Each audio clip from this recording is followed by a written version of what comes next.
Shalom, salam sejahtera, salam Evangelion, salam kabar baik dalam kasih Tuhan kita Yesus Kristus.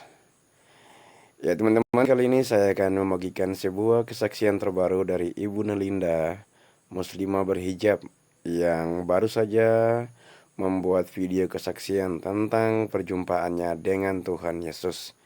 Dan kesaksiannya ini sangat luar biasa.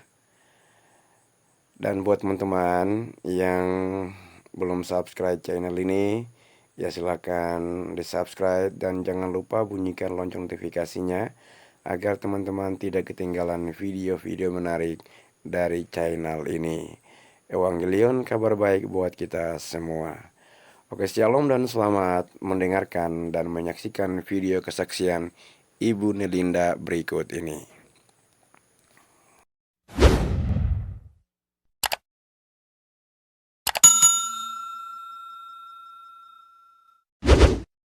Saya di channel yang berbeda. Channel saya tentang kesaksian betapa besarnya kuasa Tuhan dalam kehidupan kita manusia. Oke, hari ini saya mau share tentang kenapa sih aku menjadi seorang yang murtad. Nah, sesuai dengan latar belakang foto saya ini foto kurang lebih sekitar 11 atau 12 tahun yang lalu. Karena saya murtad sudah 10 tahun. Banyak orang yang tidak menemukan jawabannya kenapa Nelinda murtad. Banyak sekali yang bertanya dan hari ini aku bikin videonya biar kalian tahu kenapa saya murtad. Karena mereka tahu bahwa aku orang yang tidak percaya pada Yesus Kristus. Aku bukan orang yang percaya pada Yesus Kristus. Aku seorang muslim yang taat, sholat 5 waktu, tepat waktu, berpuasa di bulan Ramadan. Saya orang yang rajin puasa Senin Kamis dan saya rajin berwirid. Sehingga banyak orang yang tidak percaya, kok bisa Nelinda kok murtad? Ya murtad. Saya mau bilang bahwa hidup kita manusia ada di tangan Tuhan. Tuhan yang mengatur hidup kita, bukan manusia.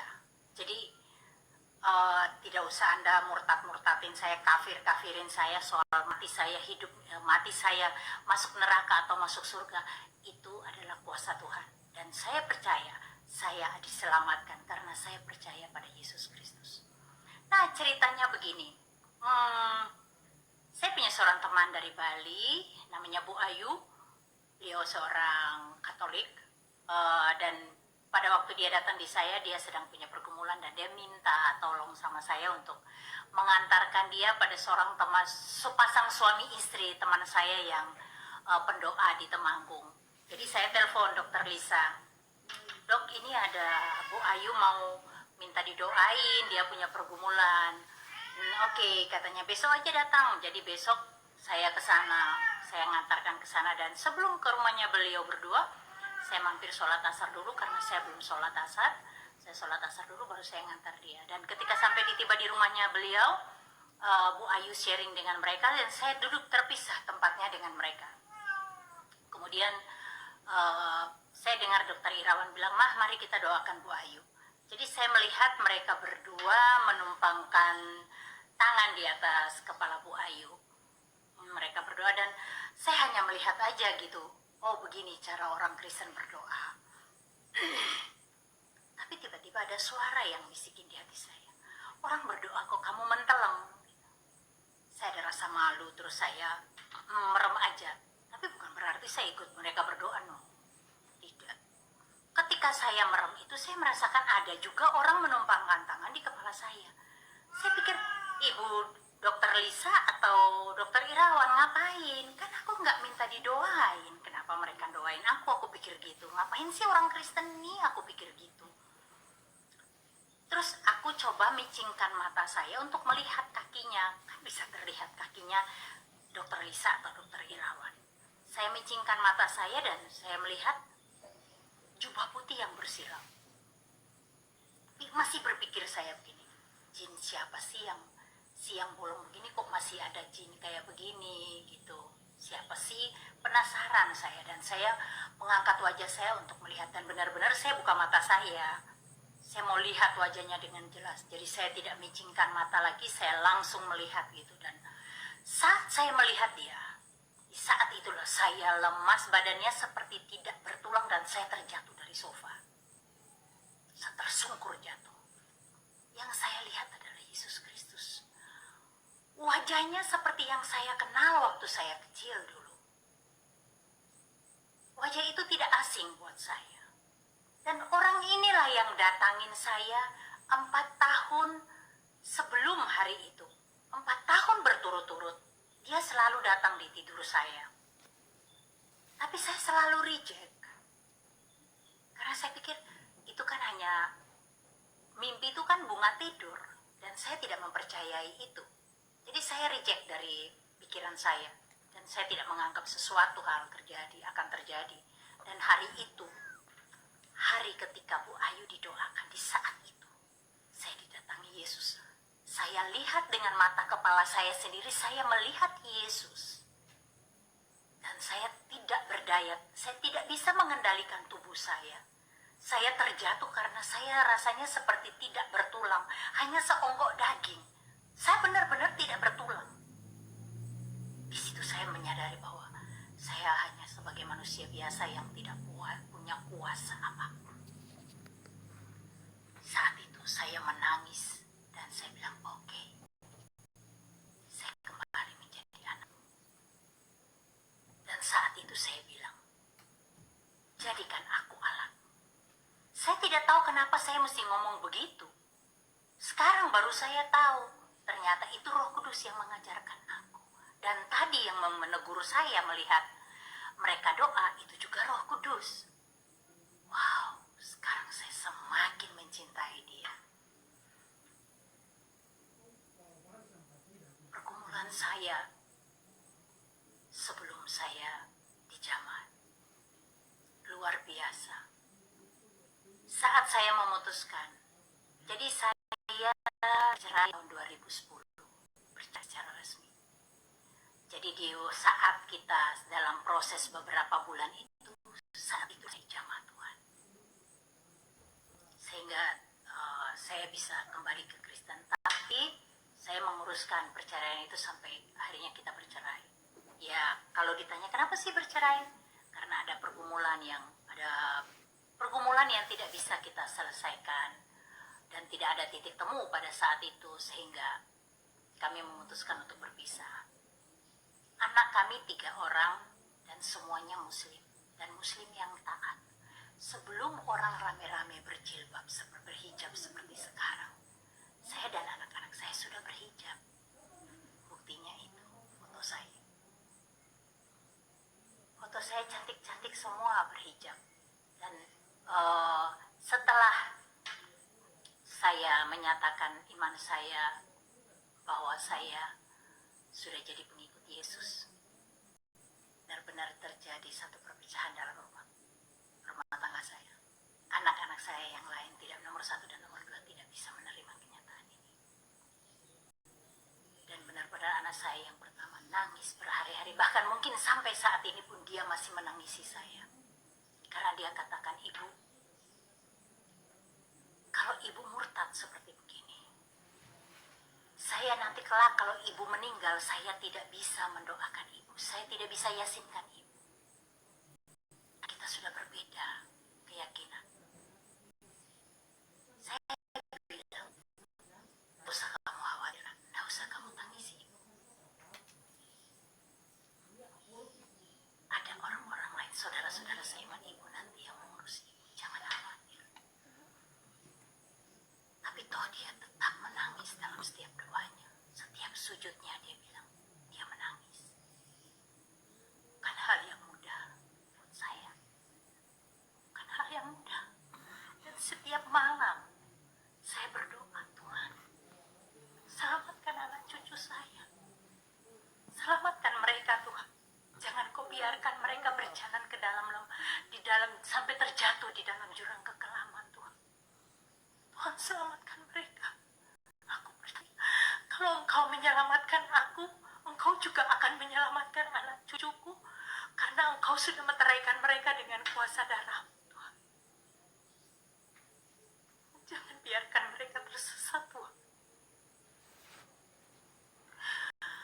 Satu pergumulan yang berat buat aku, karena aku bisa mendoakan orang lain, tapi anakku sendiri, darah dagingku sendiri, bagaimana?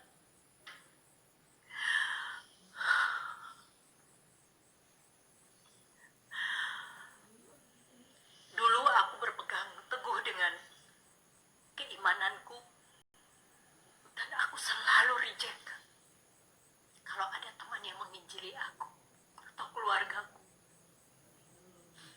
Aku berpegang pada satu ayat, dan aku percaya itu. Aku yakin bahwa agama yang aku anut adalah agama yang benar. Agama Kristen, betapa bodohnya orang-orang Kristen. Percaya sama Yesus yang manusia biasa. Dan setahu saya, apa yang diajarkan Ustadz saya, bahwa Al-Quran, Alkitab itu sudah dirubah. Walaupun saya tidak tahu yang aslinya di mana.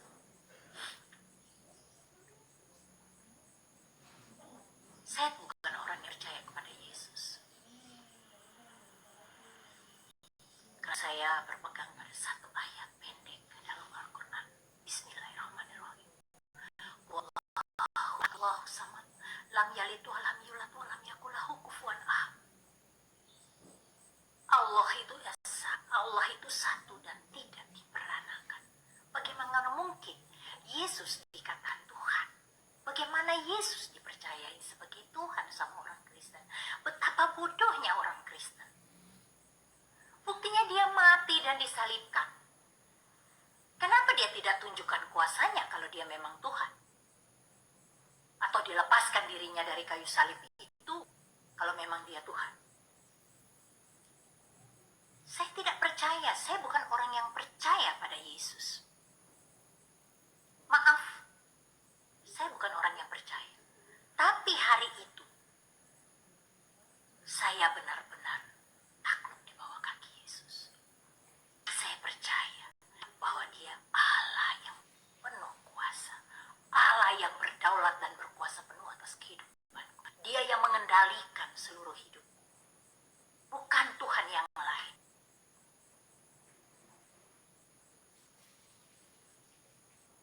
Banyak hal saya alami. Saya banyak mengalami Tuhan. Saya mengalami Yesus luar biasa. Dan saya tahu di dalam nama dia ada kuasa yang besar. Di dalam nama dia ada mujizat. Saya alami. Saya bisa katakan begitu. Saya mau cerita juga tentang bagaimana nasib jilbab saya. Semua relasi saya tahu saya seorang muslimah. Dan saya berhijab. Sebelum orang lain berhijab, saya dan anak saya sudah berhijab duluan.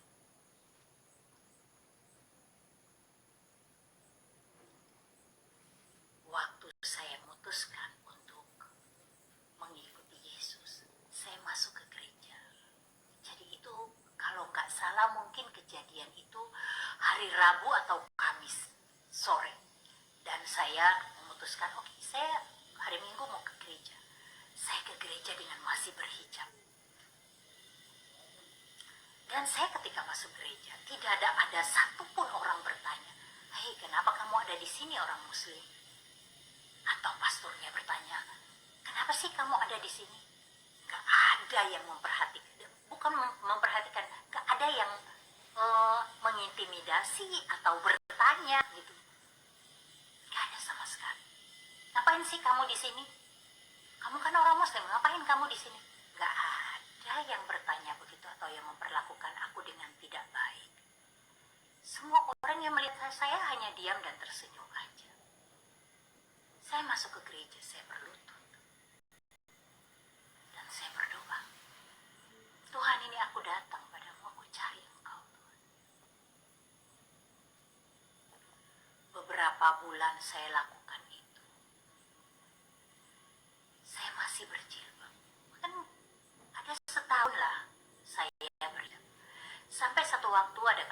dari Papua datang, nginap di rumah saya, dan ketika dia lihat saya berangkat kerja masih berhijab, dia bilang, "Bukankah kamu sudah menjadi seorang Kristen? Kenapa kamu masih berhijab?" Saya bilang, tidak mudah untuk melepaskan ini. Akan membuat orang terkejut. Dia bilang, kalau kau tidak mau mengakui Yesus di hadapan manusia, Yesus juga akan menyangkal engkau di hadapan Bapa. Aku terkejut gitu. Oh iya, ada ayat itu. Oh jangan Tuhan. Aku bilang, Tuhan Yesus ampuni aku Tuhan. Terus dia bilang, aku tahu kamu bertahun-tahun menggunakan itu, dan bertahun-tahun, puluhan tahun orang tahu kamu seorang muslim. Kamu berdoa minta kekuatan dari Roh Kudus untuk menguatkan kamu untuk bisa mengambil satu keputusan itu. Itu kurang lebih 2 atau 3 bulan kemudian saya berdoa terus minta untuk Tuhan kasih kekuatan dan keberanian buat saya untuk menyatakan kebenaran ini. Dan akhirnya aku berani melepaskan hijab itu. Ketika aku bertemu dengan relasi saya, banyak orang yang kaget. Loh, kok nggak berhijab? Dan aku bercerita, maaf, aku sudah setahun menjadi pengikut Yesus. Aku sudah menjadi seorang Kristen. Aduh, sayang banget Bu, sayang banget loh. Ibu lepaskan iman ibu, sayang banget loh Bu. Kalau ibu murtad seperti begini, kemana jalannya, arahnya? Neraka jahanam loh Bu. Sayang loh Bu. Sayang banget Ibu, sayang banget Ibu. Saya bilang, no, tidak ada yang perlu disayangkan. Karena aku menemukan Allah yang benar. Allah, dia berkuasa atas kehidupan saya. Dan dengan darahnya yang kudus, dia sudah menceraikan aku. Dan aku tidak akan masuk neraka jahanam. Surga tempatku. Aku bilang, aku percaya itu. Aku sudah diselamatkan. Maaf, ada yang sampai menangis memohon agar aku kembali. Kenapa aku tinggalkan agamaku? Aku bilang maaf, aku pun ikut menangis. Maaf, aku tahu kamu sayang aku, tapi maaf, kamu minta aku untuk kembali lagi. Maaf, aku mengalami Tuhan. Dia nyata dalam kehidupan saya. Dia benar, saya lihat dengan mata kepala saya sendiri. Saya alami dia.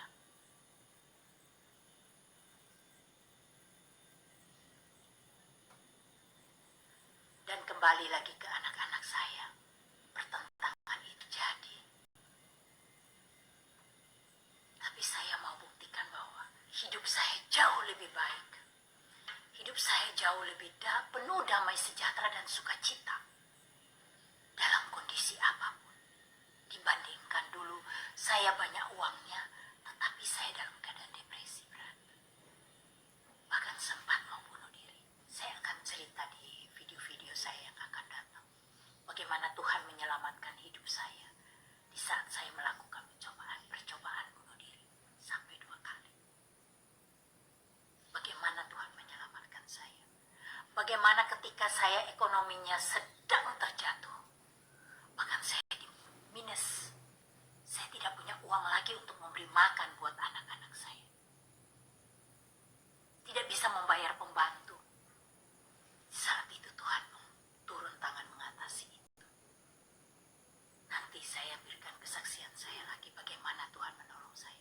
Di saat saya sakit, yang sudah harus operasi, bahkan sakit yang berat, Tuhan menolong saya.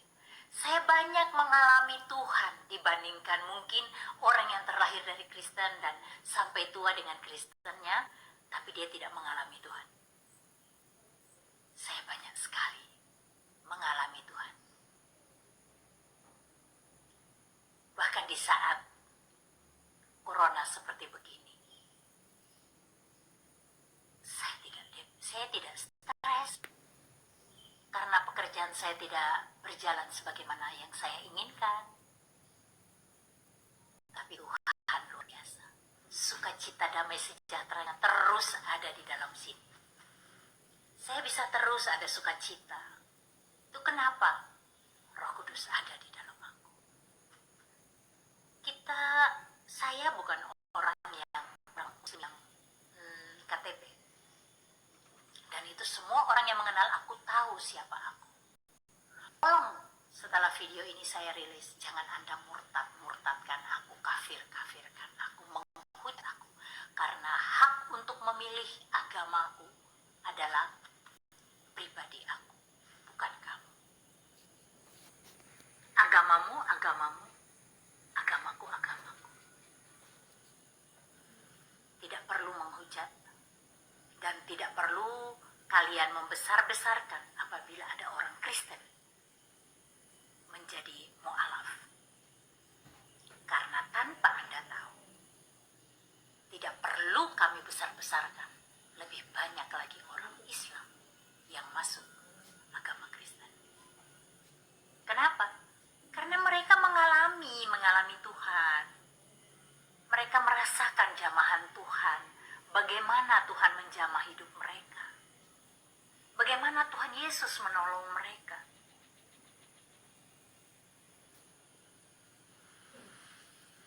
Negara ini negara Bhinneka Tunggal Ika. Milik kita bersama, bukan milik agama tertentu. Jadi tidak perlu menghujat, tidak perlu mengkafir-kafirkan.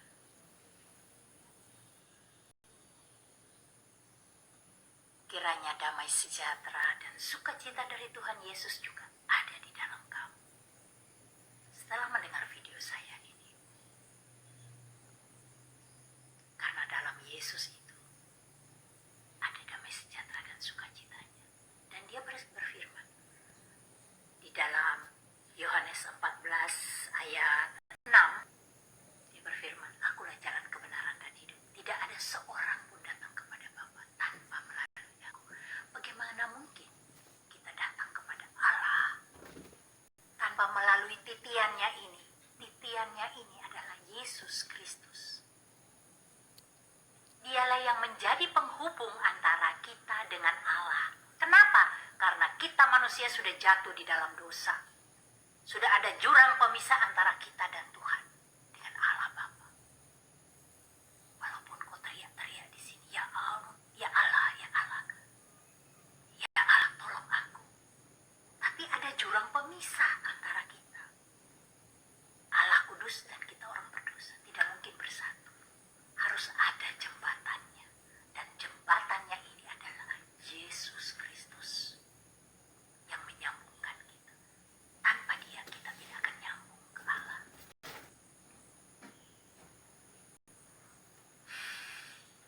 Dan saya bersyukur, puji Tuhan, haleluya. Saya sudah diselamatkan oleh darah Yesus. Terima kasih Tuhan Yesus. Kiranya kesaksian saya ini menjadi berkat bagi banyak orang. Yang masih ragu di sana, percayalah bahwa di dalam Yesus segala persoalanmu akan dituntaskan. Diberi jalan oleh Yesus. Bukan berarti bahwa kalau kamu menjadi pengikut Yesus, masalah beratmu, jadi kamu mengalami di dalam hidup itu tidak mengalami masa. No, justru di dalam menjadi pengikut Yesus banyak sekali masalah yang akan menerpa. Tetapi kita pegang firman Tuhan. Dia berjanji bahwa walaupun di lembah kekelaman sekalipun, aku akan menyertai engkau sampai akhir zaman. Tuhan ada menyertai kita. Jadi kita tidak perlu takut. Dalam masalah sesulit apapun, Tuhan ada. Luar biasa Tuhan Yesus itu. Aku banyak sekali mengalami Tuhan Yesus. Aku banyak sekali mengalami dan banyak sekali berkat yang Tuhan berikan buat aku. Aku percaya kamu yang masih ragu mendengar video saya ini, kamu lebih percaya bahwa dan mengambil keputusan mengikuti Yesus, jalan kebenaran itu. Jangan ragu. Jangan takut diintimidasi. Tuhan ada menyertai kamu. Apabila kamu menangis di